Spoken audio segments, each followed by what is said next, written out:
രാവിലെ ഇന്നലെ രാത്രി കഴുകി വെച്ചിരുന്ന പാത്രങ്ങളൊക്കെ എടുത്ത് അതാത് സ്ഥാനത്തൊന്ന് വെച്ചതിന് ശേഷം ഞാൻ പിന്നെ ചായക്ക് വെള്ളം വെച്ചു. അപ്പോൾ ഇച്ചിരി ഇഞ്ചിയൊക്കെ ഇട്ട് ചതച്ച് ചായ ഉണ്ടാക്കുന്നത്. ചില സമയത്ത് അല്ലാതെ മസാലയായിട്ടൊരു പൊടിയുണ്ട്, അതിടും. മിക്കവാറും ഇഞ്ചിയാണ് ചതച്ചിടുന്നത്. അപ്പോൾ അങ്ങനെ ചായയൊക്കെ റെഡിയായി. ഇനി ചായയൊക്കെ ഒന്ന് എടുക്കട്ടെ. ചായയൊക്കെ എടുത്തതിന് ശേഷം പിന്നെ കൊച്ചവന് ടിഫിൻ കൊടുത്തു വിടുന്നത് വെണ്ടയ്ക്ക മെഴുക്കോട്ടയും ചപ്പാത്തിയും കൂടെ. അവന് വെണ്ടയ്ക്ക മെഴുക്കോട്ടയും ചപ്പാത്തിയും ഭയങ്കര ഇഷ്ടമാണ്. അങ്ങനെ അവന് അത് കൊടുത്തു. അടുത്ത ആൾക്ക് പിന്നെ എഗ്ഗ് ചപ്പാത്തി ഉണ്ടാക്കി കൊടുക്കാമെന്ന് വെച്ച്. അപ്പോൾ അതിനായിട്ട് ഞാൻ ഒരു സവാള ഇങ്ങനെ സ്ലൈസായിട്ട് എടുത്തിട്ടുണ്ട്. പിന്നെ ഒരു മുട്ട പൊട്ടിച്ചൊഴിച്ച് അതിങ്ങനെ പാനിൻ്റെ അകത്ത് ഇട്ടിട്ട് അതിന് മുകളിൽ ചപ്പാത്തി വെച്ചിട്ട് ഒന്നിങ്ങനെ എടുത്തിട്ട് ഇത് അവനിഷ്ടമാവും മൂത്താക്ക്.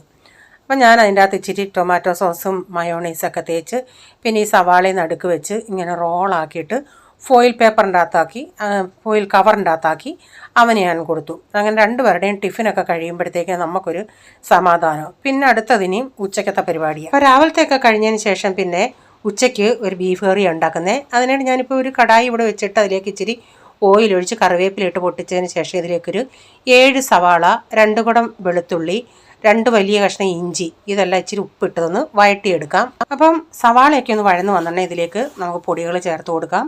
ഞാൻ 1 ടീസ്പൂൺ മഞ്ഞൾപ്പൊടി, ഒരു 4 ടേബിൾ സ്പൂൺ മല്ലിപ്പൊടി, 2.5 ടേബിൾ സ്പൂൺ മുളക് പൊടി, കാശ്മീരി മുളക് പൊടിയാണ് ഞാൻ ചേർത്തത്, 1 ടീസ്പൂൺ കുരുമുളക് പൊടിയും, 1 ടേബിൾ സ്പൂൺ ഗരം മസാലയും. പിന്നെ ഞാൻ 2.5 ടേബിൾ സ്പൂൺ ആദ്യം മുളക് പൊടി ഇട്ടു, പിന്നെ 1 ടേബിൾ സ്പൂൺ ഇട്ട് കൊടുത്തേ. അപ്പം ഇതൊരു 1.5 കിലോയോളം 2 കിലോയോളം ബീഫുണ്ട്. അപ്പോൾ അതെല്ലാം ഇനിയും അതിൻ്റെ പച്ചമണം പോകുന്നിടം വരെ നമുക്ക് മൂപ്പിച്ചെടുക്കാം മസാലകളുടെ. അപ്പോൾ മസാലയെല്ലാം നന്നായിട്ട് മൂത്ത് വന്നിട്ടുണ്ടേ. കുക്കറിൽ ഞാൻ ബീഫിൻ്റെ അകത്ത് 1 ടീസ്പൂൺ കുരുമുളക് പൊടിയും ഇച്ചിരി മഞ്ഞൾപ്പൊടിയും ഇച്ചിരി ഉപ്പും ഇട്ടൊന്ന് വേവിച്ചെടുത്തതാണ്.